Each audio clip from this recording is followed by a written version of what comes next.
Now that we've covered Chapter 1, and the Unit 1, Chapter 1 talks about a whole bunch of things, really. It kind of gives a very much of an introduction of the economic system, some of the challenges of economics, what economics tries to do, some of the issues in economics, and it introduces some of the basic theories, such as the factors of production, land, labor, capital, and enterprise, and how those are paid for. And we talk very heavily about this issue of the fact that because we can't buy everything, there's scarcity in this world. We have to force a choice, and when that choice is forced, it creates something called opportunity costs. So that is a very big theme that runs right through the course. Built on top of that theme is what we're looking at here today and over the next couple of days with regards to supply and demand. You know, one of the fundamentals of any economics course is this concept of supply and demand. And we have to recognize some things. For example, what exactly do we mean by supply and demand? How do the two interact with one another? That's interesting. And what are some of the things that causes changes in supply and demand? There's price, for example, that will cause a change in supply and demand. But there are other issues too out in society that have no real impact on price or are not affected by price, but still it can influence supply and demand. So we're going to look at those basic things in here. So last week we learned that our economic system, most of the decisions in this system in terms of answering questions of what to produce, how to produce, and who gets what's produced, is driven really by the consumer or the marketplace. The consumer decides, and it will send a message up to companies. Companies, we want more of Cabbage Patch Kids. If Cabbage Patch Kids are in demand, the companies will produce more. Or if electronic chips for cars are in demand, companies will produce more electronic chips. It might take a while to ramp up production, and our supply chains, are really with globalization. One of the challenges we've seen during COVID is that the supply chain takes a long time to respond because it's such a long shipping time between China and here, or the third world and here, someplace overseas. So as a result, this swing back and forth that we normally see in terms of adjustments is really slowed down. So as the marketplace demands more of a given product, the marketplace will supply more of the product, but it could take a little while. But generally, it is very much a cause and effect relationship. If demand goes up, supply will go up to match it over time. We also are introduced in this chapter to the issue of demand from the point of view of the individual and comparing it with demand from the point of view of the group of people or the market out there. If we look at an individual, that's an easy way to kind of get the basic concept of demand. Okay, we look at Harry or Sally and we ask ourselves, how many items would Harry or Sally be willing to buy for a given price? Okay, so an individual's demand refers to his or her desire and ability. The word ability is very important because I might desire and you might desire a lot of things, but we know because of scarcity that we can't afford everything. So we have to make some choices. So we need this in order to have what's called demand for the purposes of economics. We need to be able to meet the criteria of wanting it, the desire, plus the ability to buy it. So demand refers to desire and ability across a range of prices, okay? How many eggs would you buy if they were $2 a container? How about $3 a container? How about $4 a container? So as the price goes up, you're going to see that there's an inverse relationship actually, because the more the price rises, the less you're going to want to buy. Oh, eggs are too expensive. I'm not going to bother to buy them. I might buy something else. Or if the price of eggs go down, conversely, oh, eggs are a real good deal right now. I'm going to start eating more eggs. So the fact of the matter is that we as individuals are very responsive to price changes. And generally, if price goes up, we tend to buy less of an item because we only have so many dollars to spend. And if the price goes down, we tend to buy more of that item. Tend to. The problem with individuals is individuals are pretty fickle, and we really, in order to be able to do some really good analysis, it's not much good looking at the individual level. What we got to do is bring all individuals together and add them up. So all individual demands or all individual supplies, we got to be able to say, okay, well, yeah, we'll look at it from an individual, but we need to analyze it from a group level. So the market demand really refers to a collective society's desire and ability to purchase not just at one price, but across a broad range of prices. So again, same thing as the individual. It's just when we talk about the market, what we're doing is adding a bunch of individuals together. So our focus for the purposes of this analysis is really on market demand. So we're not looking at Sally or Jane. We're looking at Sally and Jane and Fred and Phil. So here's an example, of that's put in table 2.2, for example. You will see how this is calculated. So let's see, we've got prices along here. Like if you look here, our price is $18, $19, $20, $21, $22. So here's this range of price that we were talking about. So people will have a demand across a range of prices. Now, you say, well, where did that range come from? Well, this is the average. You would think that this is the reasonable price that people would reasonably buy this product, plus and minus a few dollars. So different items will have different ranges, but generally you'll see that effectively it's a range of prices. And if we look at Tommy Co. has a demand. That individual has a demand at each one of those prices. So Tommy Co., for example, $18 would be willing to buy 6. If the price went to $19, they'd only buy 5, $20 only 4, $22 only 2. Meredith is a little bit different. Meredith is probably not as keen on this particular product anyway. So regardless of what price they're charging, she's going to buy less of it. So at $18, she's only going to buy 3. At 19, she'll buy 2. At 20, she'll buy 2. And anything above 20, she's not going to buy anything. Abdi's, on the other hand, is a little different again. Abdi is not so sensitive to price changes. She's going to buy the price pretty well regardless at whatever the price is. So we see that 18, 19, and $20, she buys the same number, 4. When the price goes to 21 and 22, she reduces it a little bit down to 3. Jan, on the other hand, Jan tends to be very price sensitive. Jan, at $18, she will buy 9. But at 19, she's down to 7. At 20, she's down to 6. At 21, she's down to 3. And at 22, she's down to 1. So different people out there have different sensitivities. So the idea of that is that the individual, per se, will have their own individual demands.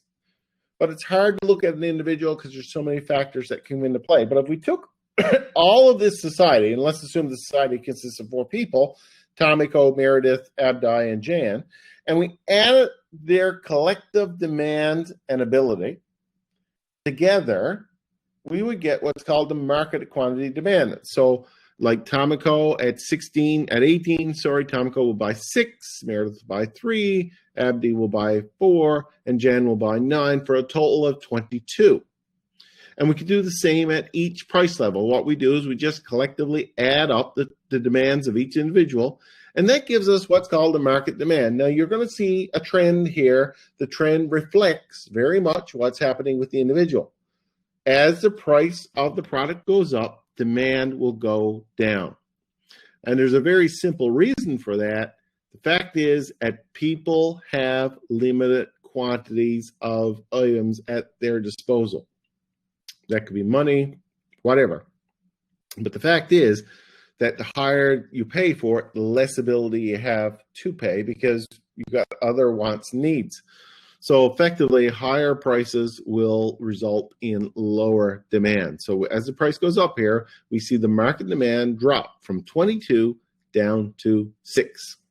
Now, we could actually plot that on a graph And as you go along, we're actually going to be doing that, where we can plot the quantity along the bottom, price along the side, and see the effect of a price change on quantity demanded. Let's take a look here at this example. So this is very much the same idea, and it says the data in the table indicate the weekly demand in liters for soy milk by Ali, Boo, and Cole, the only three people in this small market. So for example, that these three people would be considered the market, okay? Fill in the blanks in the table. What's the basic shape of the demand curve? What's the highest price that all three will buy at least 1 liter of milk? So let's just take a look here.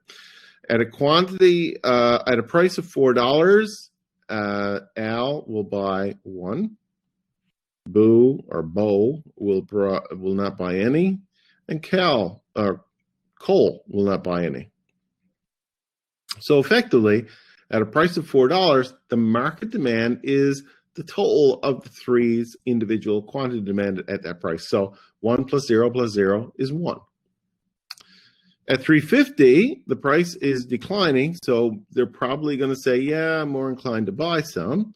So we see that Al and Bo will be willing to buy 1 at $3.50. So the total quantity in the market at that, the quantity demanded in the market then would be 2. At $3, we see they're all willing to buy 1, so that's a total quantity of 3. Quantity demanded of 3. At $2.50, Al is saying, oh yeah, I could buy 2 for that price. Boo and Cole will only be willing to buy 1, but the total demand at that price is 4. Quantity demanded in the market, that is 4. And finally, down to as low as $2, where Al and Bo are ready to buy 2, and Cole's still stuck on 1. So that's a total of 5. So what we've got is at $4, the quantity in the market demand is 1. And at $3.50, it is 2. And at $3, it's 3. And at $2.50, it's 4. And at 2, it's 5. If we were to draw that on a graph, we would see if we put quantity along the bottom, quantity always goes along the bottom, and price, I can't draw it with that there, but I can if I do this.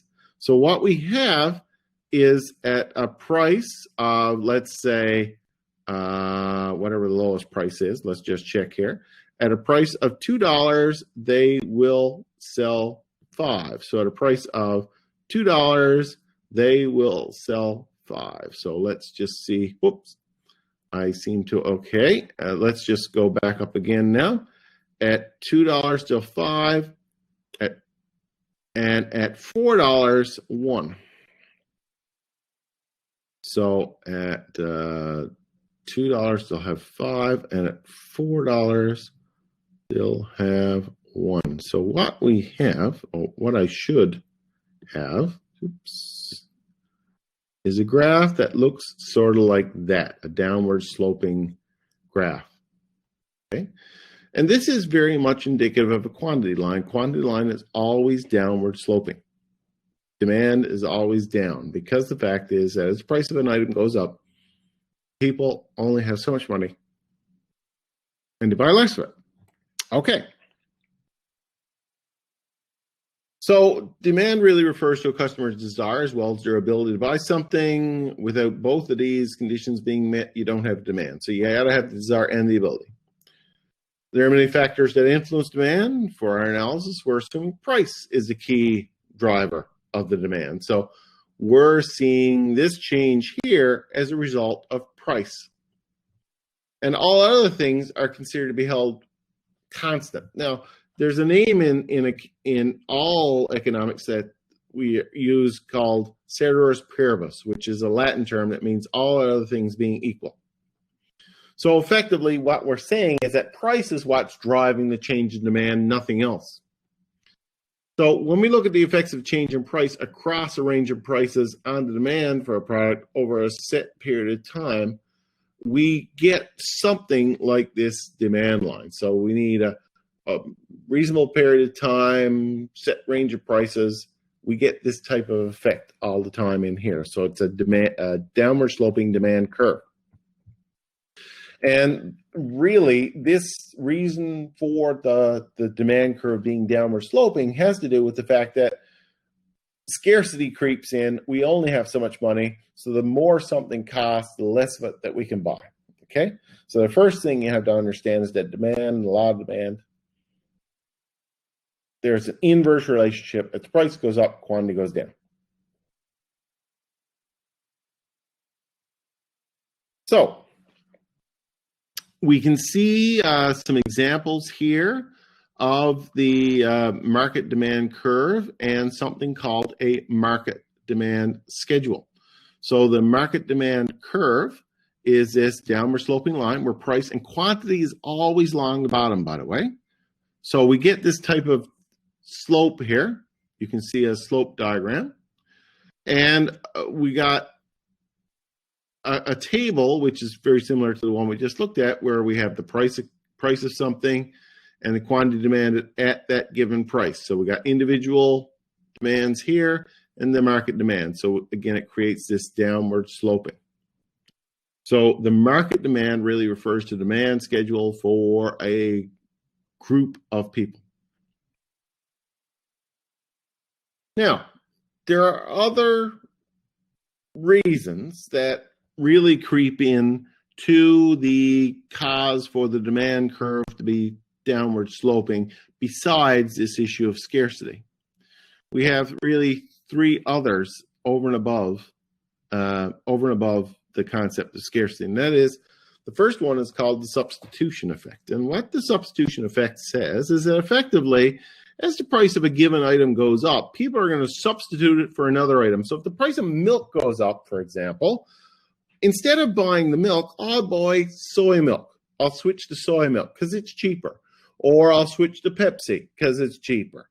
So what we see is people will say, I can't afford that anymore as the price goes up, so I'm going to buy less of it. And we see that with a lot of things. If the price of gas goes up, people will substitute out for electric, right? And that's the whole idea of this 5 cents a liter we're paying in terms of the environmental charge that is put on gasoline now, that we're counting on the substitution effect. If you find the price of oil is too high or price of gasoline is too high, you're going to look for alternatives and you might buy an electric car. So that's really why the price of gas continues to be taxed as it does. The other one is the income effect, and the income effect really has to do with what I was talking about with regards to you have limited abilities. Your income is only so much, and if it is pretty well the same, if it doesn't change that much, the more a given item chews out of your total budget, the less of it you can afford to buy. That only makes sense. And we tend to have a couple of interesting types of goods there called normal goods and inferior goods. We can classify the income effect, or the change in the amount of demand based on income. We can classify goods as being normal goods or inferior goods. Products that you buy more of as you get more income, okay? Your income goes up, so your pool of resources increases. And you think to yourself, oh, I'm a multimillionaire. Let's assume you win the lottery, okay? What types of products will you buy more of? Oh, trikes, bikes, and toys. I'll buy more of those. So I would consider those as normal goods. And normal goods are really the type of goods that you would want to buy more of if you had a higher income. On the other hand, there are other goods out there that you might buy less of. Right now, I go to the store and buy hamburgers and hot dogs because hamburger meat and hot dog meat is cheap. So it's cheap meat. I can't afford to buy steak.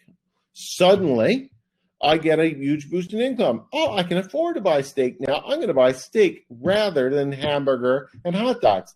So what's going to happen is, as my income or society's income goes up, certain products are going to get left behind. So hamburger and hot dog is an example of a good that tends to get less frequently purchased as people make more money.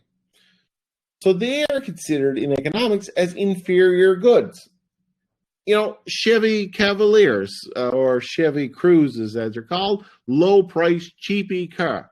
The more people make, the less low price, cheapy cars are going to be bought. So they tend to be considered as inferior goods. Rolls Royces, on the other hand, the higher the income of the individual, probably the more Rolls Royces that get bought. So they're more normal goods.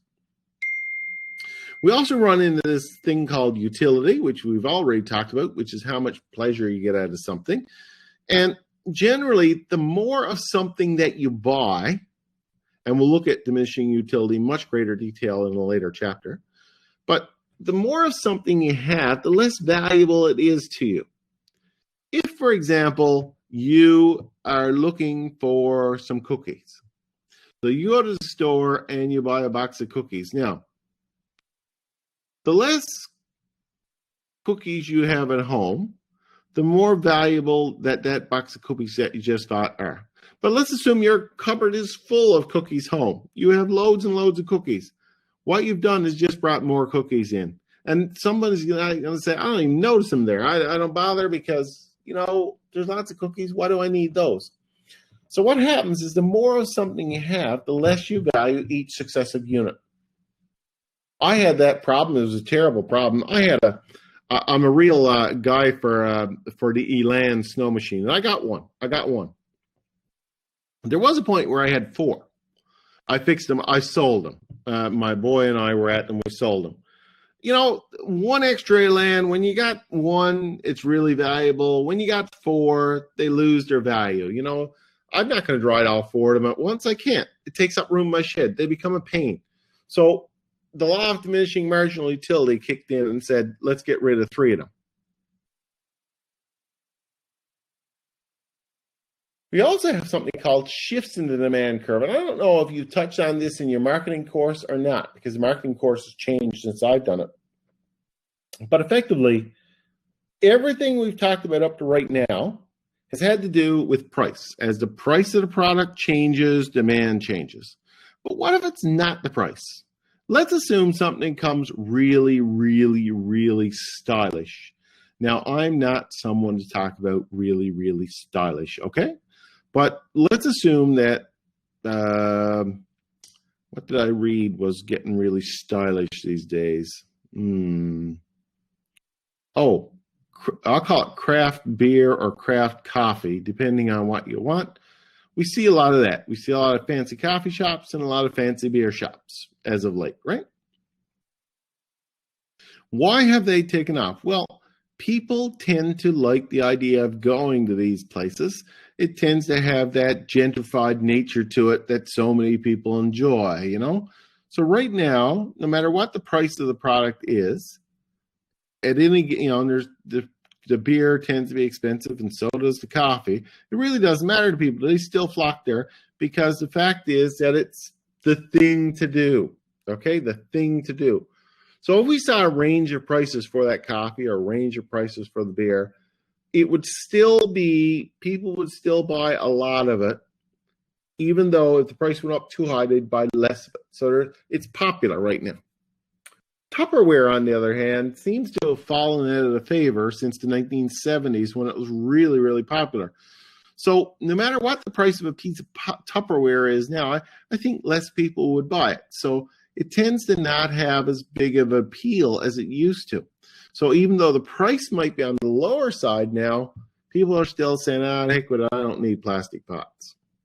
So we tend to have price as one contributor to changes in demand, and price is reflected in the demand curve along the demand curve. The reason that the demand curve is this shape is because at different prices, there are different demands, okay? This is why it's downward shape.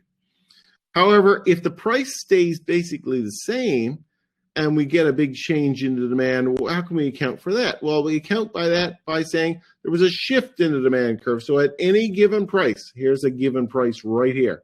At any given price, we're either selling more in the case of the curve shifting this way or less in the case of the curve shifting that way. In this particular curve, the curve is shifting to the left. So no matter what the price is, let's assume that it's this price here, right? We see that here's the price right here. The price at this or the price at this. So no matter what the price was, there seems to be a decrease in the demand for the product. So people are just saying, no, I don't want it. In the age of COVID, for example, the prices didn't change too much, but not too many people went out to restaurants.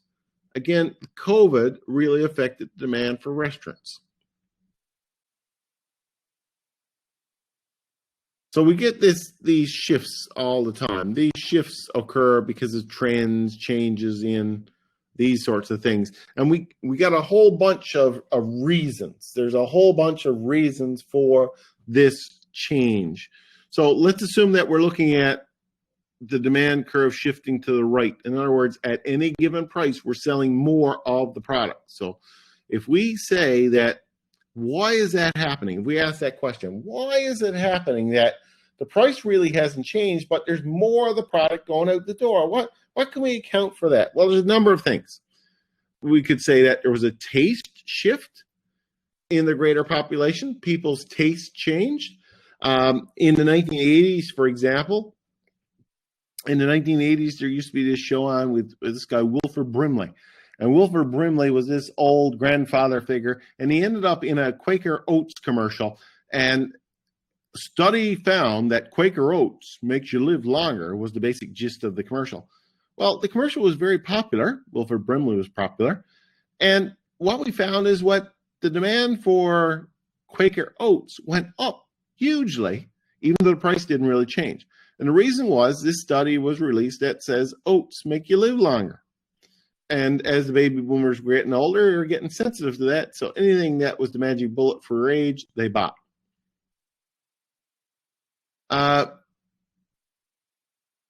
Okay, so if the population likes the product and it wants to buy more of it because, it's like craft beer, that could be a reason for the shift. Or people's income could rise. We saw that in St. John's, for example, during the oil age. Income went up. We saw BMW dealerships going up, Mercedes dealerships going up. Income rose, so the price of the product didn't change, but the demand did for it. Or the price of substitutes rises. If normally, for example, I wouldn't buy a Honda because they were too expensive, but I used to buy Hyundai. And then we saw that, okay, the price of the Hyundais went up. Well, I'm going to switch back to Honda because really to say that if one was a substitute for the other and the other one went up in price, I'm going to go back to the original one. It could be the price of complements fall. So a complement is something that wouldn't be a substitute, but something that will work with your product. Skis and ski boots, for example, right? You can't buy one without the other. So if the price of skis fall, that's going to drive the demand for ski boots. Okay, so that's what we mean by complements. And future expectations. Go up to the gas station on a Wednesday afternoon if someone says the price of gas is going up on Thursday. Future expectations drive the demand. So if people anticipate price increases, it often drives prices up. We also have the flip, and the flip is, let's say that demand drops for a given item at any given price. Well, what happens? Well, there's a shift towards lesser popularity for the item. It's just, it's not as fashionable. Those flared jeans, I don't need them anymore. So no matter what prices, I'm going to buy less. The shag carpet, I don't need it anymore. No matter what prices, I'm going to buy less. And so if the number of people out there, the population to buy drops, there's not as many potential buyers. Income drops, as we see now. If people are out of work, they're not going to be able to afford steaks or toys. The price of substitutes fall. Well, if a competing product is cheaper and it does the same thing for me, I know what I'm going to buy. I'm going to buy the competing product. If the price of complements rise, if the price of skis go up, that's going to affect the demand for boots. And future expectations. Again, if I think the price is going to go up or if I think the price is going to go down, it's going to have an impact on my ability or my future decision making. Any questions on that?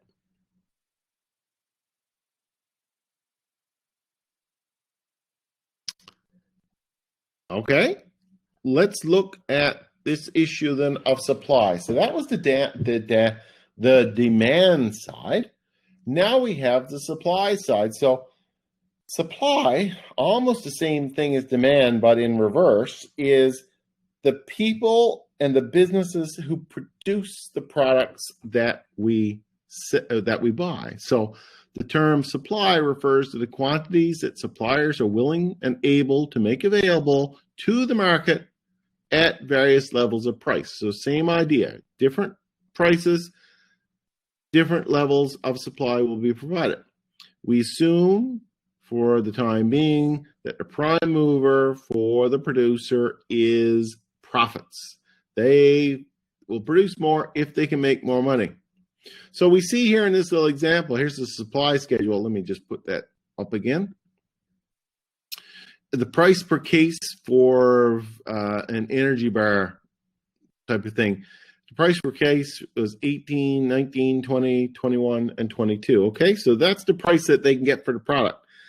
Now, if you think about it from a producer's point of view, if you're the producer, if you can make more money, you're going to produce more cases, right? The higher the price, the more you will supply. So unlike demand, which is an inverse relationship between prices, price goes up, demand goes down, supply, it is a relationship that's correlated, meaning that if the price goes up, the supply will go up. And if the price goes down, supply will go down. So we see that the price per case at $18, you're only supplying 2. As the price goes up to 19.3, 24, 21.5, 22.6. So we see this additional supply come into the market. So if we draw a supply curve then based on those numbers of supply, we're going to see the supply curve tends to fall, or it will always fall, looking upwards. It will slope upwards because, again, we've got this relationship that is a positive relationship between the price and the quantity supplied. So we can see that the curve is like this, and we move along the curve, so at different price points, we'll see different amounts supplied, because the fact is that it's a range of prices that we're looking at. So we can see here that is, as the price goes up, more product is supplied. As the price goes down, less product is supplied. So like demand, we got to look at it from the perspective of the market. There's the individual supply. So farm A will produce this much based on price. But if we collectively add together all the farms, we got the market supply. So the market supply refers to the collective supply of all firms in the market who have the desire and the ability to sell, not just a single price, but over a range of prices. So here we got an example of this market supply again. So the price per case, we talked about this company Flick that provides some, but there are other ones in the market too. And if we add them all up, Flick plus all the others, 2 and 6 at 8, 2 and 6 means that there will be a total of 8 supplied. If at $19, Flick will supply 3, the market will supply 9, that's 12 in total. So we see the total quantity in the market as price changes 18, 19, 20, 21, 22. The total market quantity is 8 and 12 and 16 and 20 and 24. So really, supply is a direct relationship. So the law of supply states that all other factors being equal, as the price of the good or service increases, the quantity supplied will go up as well. And if you think about it, if a farmer realizes they can make more money, or a cod fisherman realizes they can make more money by selling more into the marketplace because the price is high, they will want to sell more. So the law of supply says that if the price of an item goes up, suppliers will attempt to maximize their profits by increasing the quantity supplied. And supply will normally be determined by factors such as price, the number of suppliers, the state of technology, government subsidies, weather conditions, and the availability of workers to produce the goods. So all those things have an impact on supply. So you can see the supply curve, as price increases, firms will have an incentive to produce more. So we see, for example, if the price went from 80 to 116, this is in pounds, that is, you will see that the supply rises from 60 to 70. The supply line here, and we see this issue of a shift in the supply curve. And a shift in the supply curve will be caused by non-price factors. And we looked at the non-price factors. These would include favorable natural conditions for production, the fall of input prices, improved technology, lower product taxes. So effectively, at any given price, more will be supplied if we have favorable natural conditions, favorable input prices, favorable technologies, and favorable taxes. If we had unfavorable situations, we'll have less supplied at a given price. So the rise in inputs, decline in technology, which doesn't really happen, higher product taxes, these poor natural conditions all drive the supply down. So one of the things that you need to concern yourselves in was, okay, so now that we understand demand and now that we understand supply, we have to understand that they interact with one another. We can plot supply and demand and look at what is the interaction between the two. So this little market supply chart here shows this interaction. So let's say, for example, the price is 18. So the market quantity demanded at 18, consumers are saying, hey, it's a really good deal. $18 is pretty low. We want to buy 22.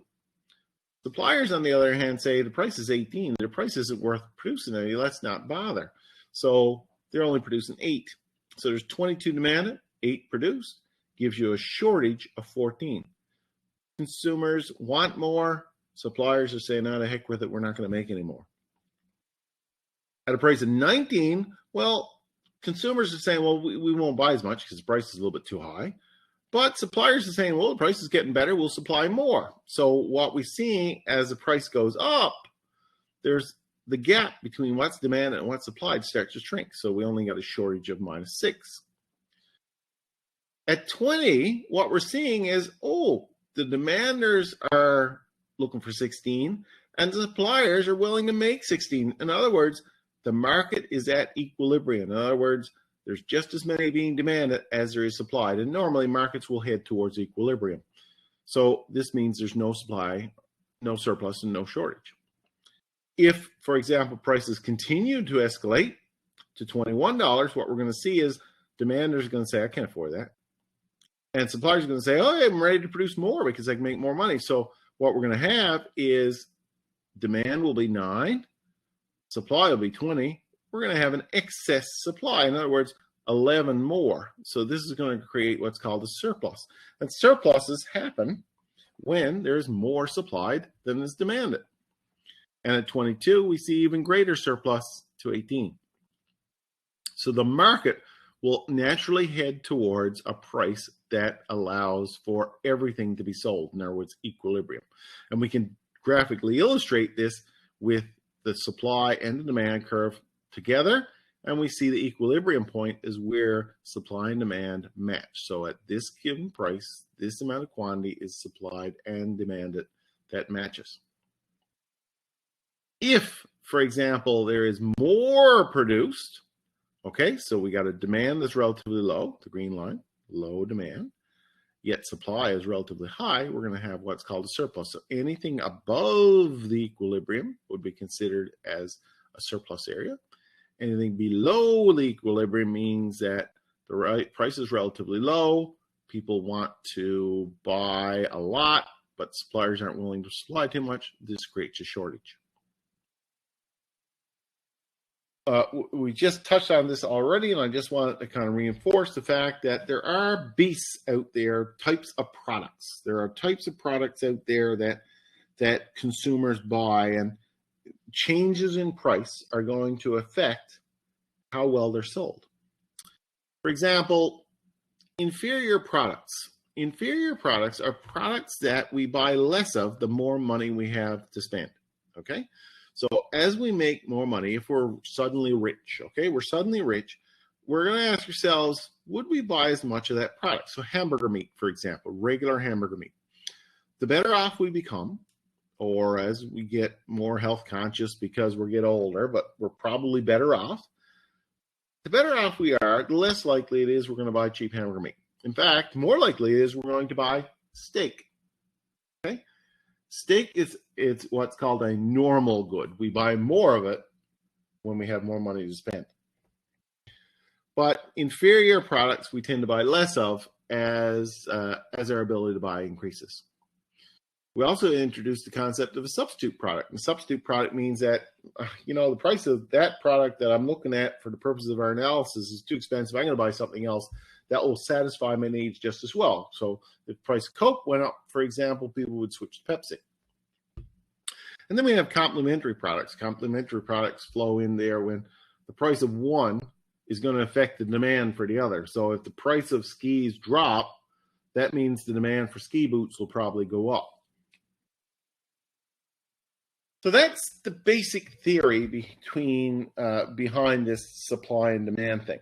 So we've got some of these questions that kind of reinforce this, and I just wanted to kind of work with you on these today. So what I wanted to do was to take a look at these in sequence. Now, number 2 says, what effect does a surplus have on the price of a product? So what do you think? If there was a surplus, so there's lots and lots and lots of product out there, there's a surplus of carrots, or a surplus of Rubik's Cubes, or a surplus of iPhones, what do you think is going to happen to the price of that product? What would the theory say would happen to the price of that product?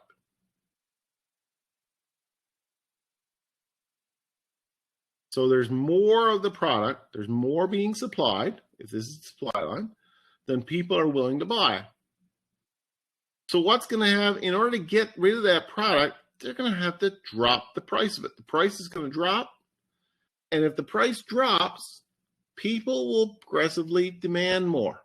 So the demand will increase. So effectively, what we're really saying is that as a product goes into surplus, if there's too much of something, the price of it will naturally drop. That happens to gasoline all the time, or oil, let's call oil on the market. If there's too much oil on the market, we're going to see the price of oil drop, which causes the price of gasoline to drop.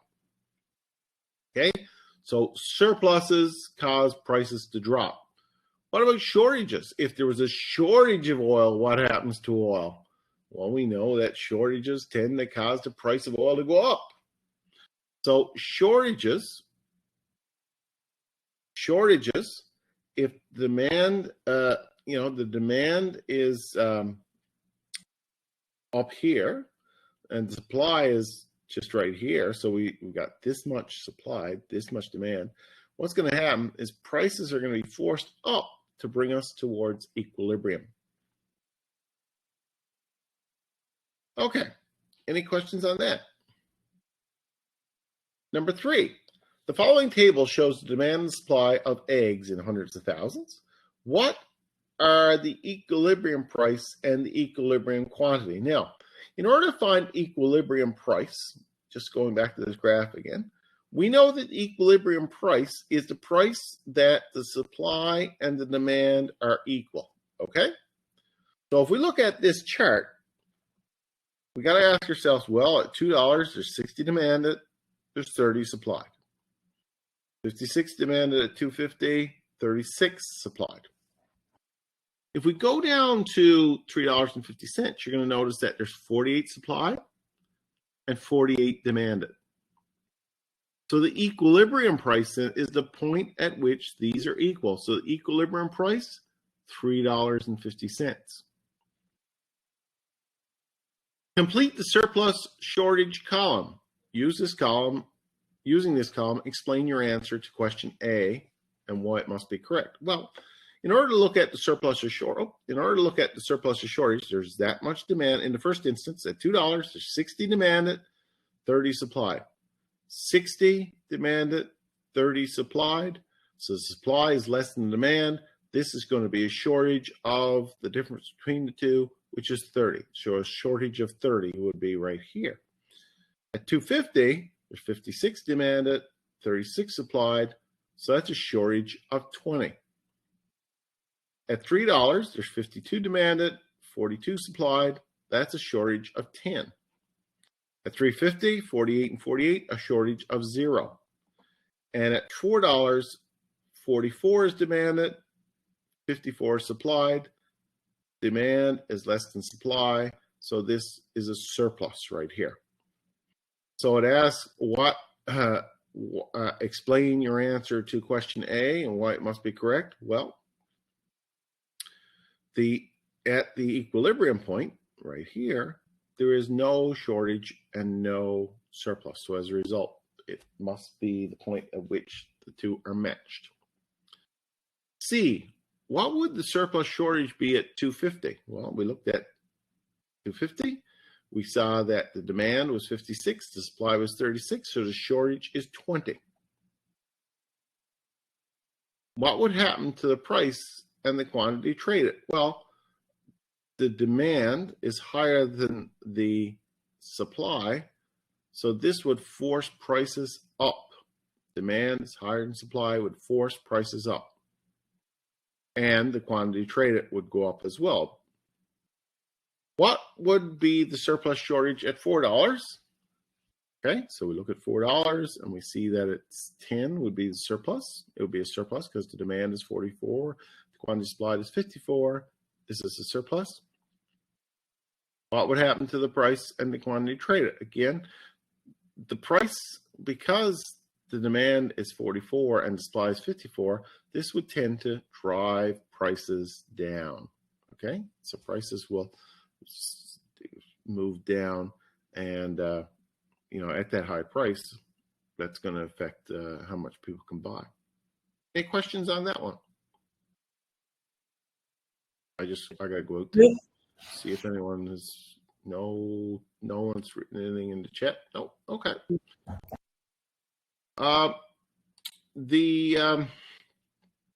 What effect will the following changes have on I, the demand for, and II, 2, the price of, and the quantity traded of commercially brewed beer?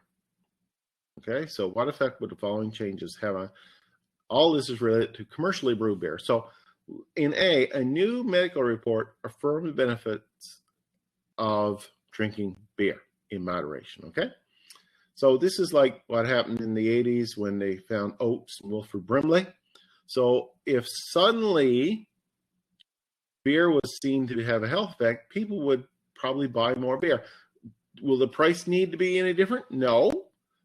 What you're going to do is get a shift in the demand curve, right? People will want to buy more beer at any given price because they want to extend their life. What if there's a big decrease in the price of homebrew kits? Well, a homebrew kit supposedly is a substitute for real beer. Okay, so if homebrew costs less to make, someone's going to say, let's buy homebrew instead. So a big decrease in the price of homebrew kits would, drive up the demand for homebrew kits, but would probably result in a reduction in the demand for commercially brewed beer. What about a rapid increase in the population? Well, the very fact they have lots and lots of people out there means there's more and more mouths to drink beer. So just a simple rise in the population will mean more beer sold. This is a big problem in Newfoundland right now. In the 70s, there used to be a lot of beer drank in Newfoundland, and there probably still is. But generally, as you get older, you drink less beer. So as the population turns into a bunch of geriatrics, me included, you're going to find that the demand for beer in Newfoundland is going to drop. And I wouldn't be surprised to see one of the breweries close in a pretty good time, especially seeing the proliferation of homebrew or what do we call it? Craft breweries. Okay. Talk of a strike by brewery workers. Well, and again, I was in university when this happened one time. Now I know all about what happens there. We lived the economics of this. Okay, there was talk of a strike. And when you're in residence and they say, beer's going to go on strike, what's the first thing you're going to do? You're going to go out and buy some beer. You'll stock up, which is what we all did. So we stocked up on beer. So that's going to mean an anticipation of a shortage is going to drive up the demand for beer. A possible future recession. Well, a recession means people will be laid off and people will have less money. So that would mean decreased incomes. Decreased incomes will probably result in decreased beer sales. Number 6, suppose the demand for the supply of strawberries in Corona are as follows. So the quantities are in thousands. So at $4, the quantity demanded is 140, the quantity supplied is 60. So right off the bat here, the supply is way less than the demand at $4. $4.50, 120 is demanded, 80 is supplied. Again, supply is way less, so we got shortage. $5 price, there's 100 demanded, 100 supplied. This is the equilibrium point, the point at which both are satisfied. And $5.50, 80 is demanded, 120 is supplied. In other words, there's more supplied than is demanded at that price, so we're going to have a surplus. So the question then becomes, what are the present equilibrium price and equilibrium quantity? Okay, so we saw that the equilibrium price is 100 because they're both the same. Okay, and the quantity would be 100 units. So the price is $5, quantity 100 units. And you could graph the supply curve. So effectively, price, you could put price along the side. Okay, starting at 4, working up to 550.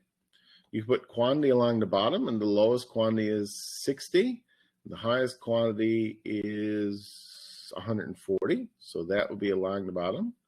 And that then we can plot these, and you can create a supply and demand line similar to, no different than what we have here. Okay.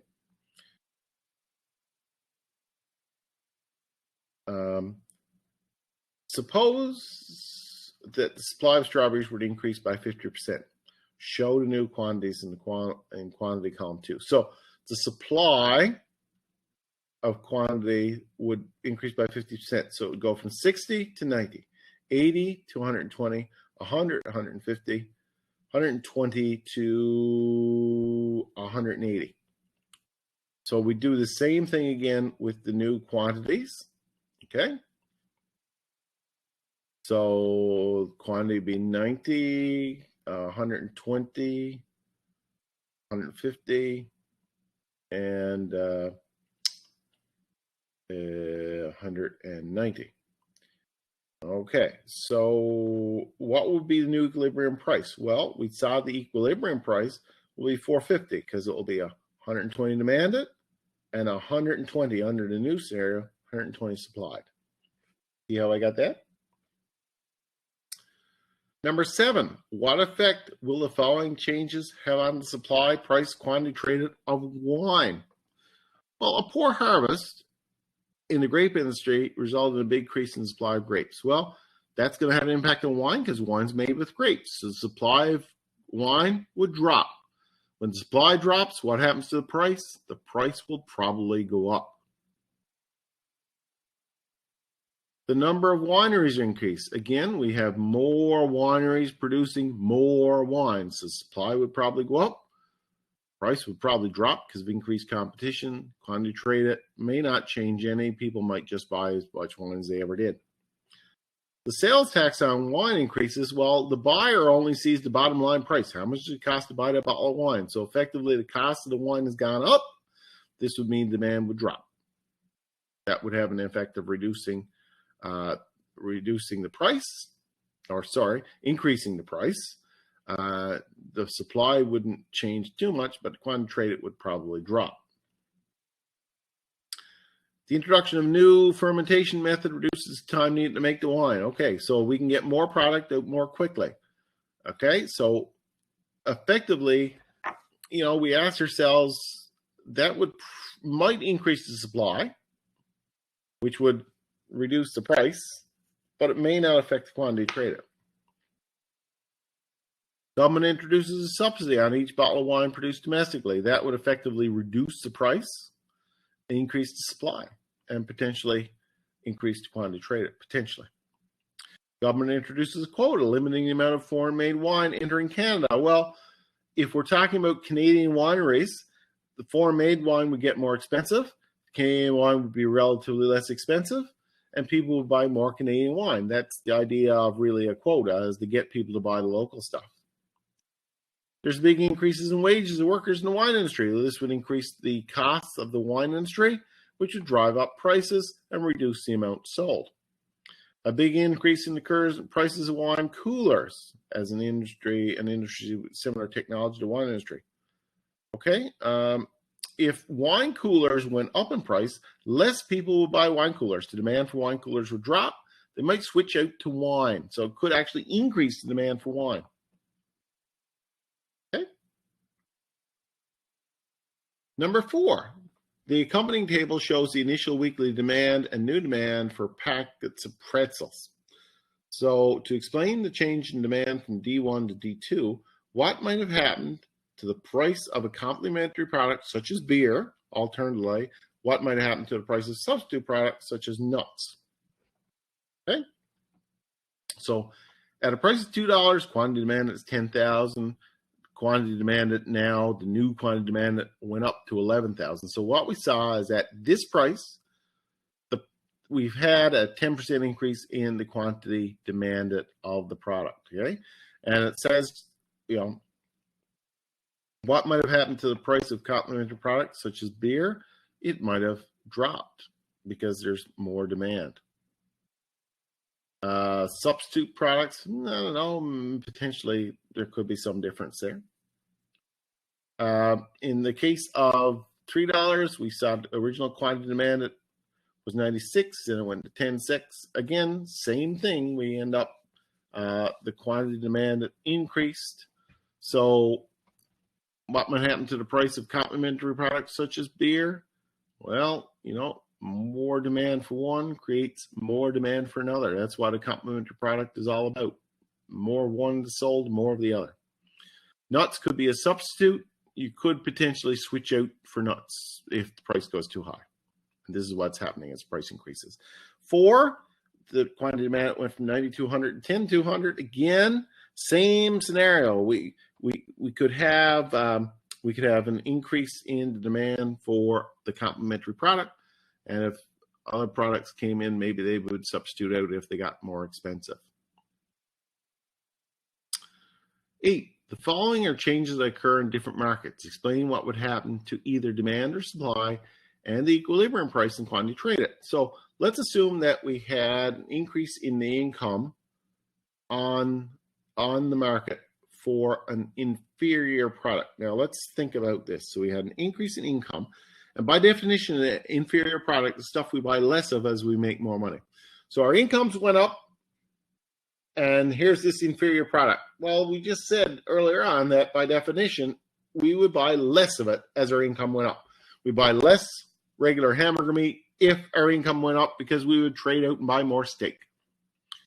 A decrease in the price of steel on automobile industry. Well, if the price of steel, which is a big ingredient in a car, drops, that could be passed along to the consumer in terms of lower cost cars, which could effectively reduce the cost of a car and increase the quantity traded. A government subsidy given to operators of daycare centers. Well, this reduces the cost to you and me to put our kids in daycare. More of us will look for daycare slots because of that. So the demand for daycare will go up, and it could increase the quantity traded. A government subsidy given to parents to want their children to attend daycare centers. Again, the government subsidy goes straight to parents in this case. That effectively reduces the price of daycares, and it would increase the demand for daycares. A medical report suggesting that wine is very fattening. Well, that's going to affect the demand for wine and drop it down. A big decrease in the amount of Middle East oil exports on the refined oil market. So less Middle East oil will reduce, seeing they're such a big producer of oil, it could effectively drive up prices because there's less oil coming onto the market. An increase in the popularity of antique furniture could drive up the prices of antique furniture. And we'll see price go up. An increase in the price of coffee on the tea market. As coffee goes up, tea becomes, as is happening, by the way, there is a coffee shortage right now. So that means people are going to switch over to tea, and it could increase the demand for tea. So those are the self questions. And in the back of the chapter, there's a self-test here. And, I'm going to ask you guys to take a look at this. I'll just go through it very briefly, but this is a good one to go through because it does give you a good understanding of what the concepts are in this chapter. So we've got table 2.1, which looks at the quantity demanded and then a revised quantity demanded, and quantity supplied, and a revised quantity supplied, okay? So we're seeing here that at a given price of 100 through to 700, here's the various combinations of demand and supply. Now, if you look right off the bat, you should see that the equilibrium price is at $500 because there's 50 demanded and 50 priced. If we were to draw that on a graph, it would give you a demand curve like this. You should be able to easily plot that on the graph. And in fact, there it is plotted there. We got two, S1 and D1 is what you're looking at. So S1 and D1, and the equilibrium price you will see at $50. Okay, then it says, what are the values of the equilibrium price and quantity? We saw that at 50, 50, and $500. If the price of wool were $600, would it be a surplus or a shortage? So if the price of wool was $600, okay, what we're seeing is the equilibrium price is $500. If the price was $600, to be more supplied and less demanded. And because there's more supplied, that means there'll be a surplus on the market at that price. And in fact, you can see that the surplus would be defined as this amount right here. Here's D1, here's S1. So at $600, there'd be 30 wool demanded and 60 wool, so it'd be a 30 surplus of 60 at that price.